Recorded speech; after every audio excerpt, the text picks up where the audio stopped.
chấm quá. Đấy tôi là ăn được rồi. Tôi là nó phỏng phó đó. Chỉ cần giá có phải. Nếu có cả cái này nó phỏng phó ăn được mua. Cái chứ mà, không được có bỏ. Mẹ. Tôi nó có gì nó phải nó có bỏ. Ê, nó đã tôi vậy nếu mà nó được bỏ đó. Tôi sẽ được bỏ mà, nếu nó được bỏ.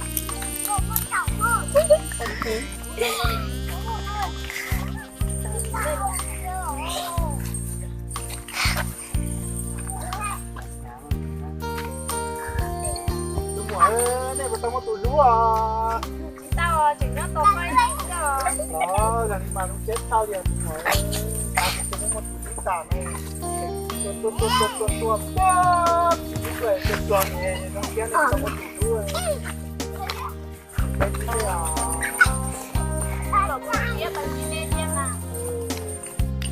nó lúc đây hơi chán á, lúc nhỏ.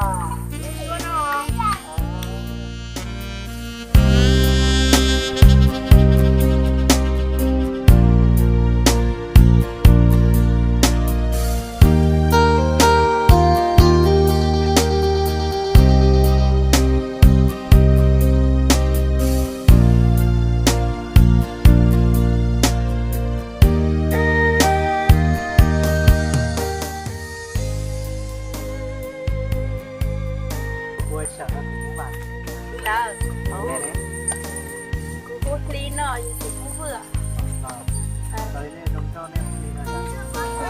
Này cho chị đi lúc này.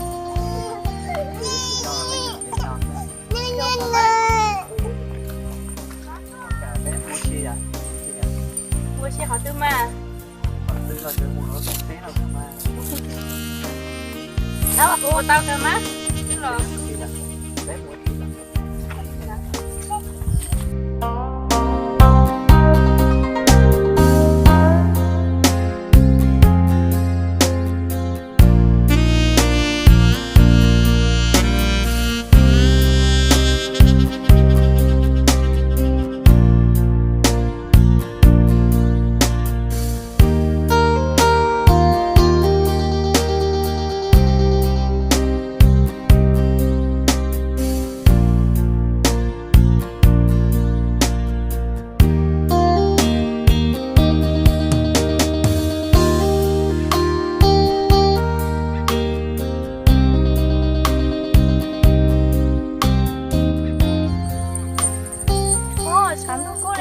Có hãy mua xe họ tư mà. Nó phải dạng mấy chục phân mà nó chỉ phải dạng.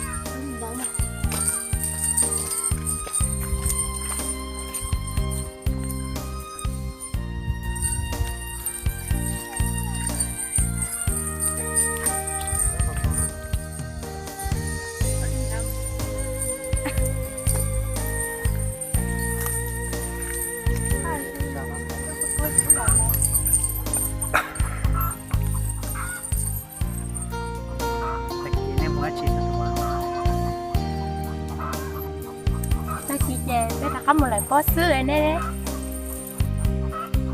Một cái bánh kia đã có tên hai bó nhỉ? Cả thằng má, nó chỉ khẩu sao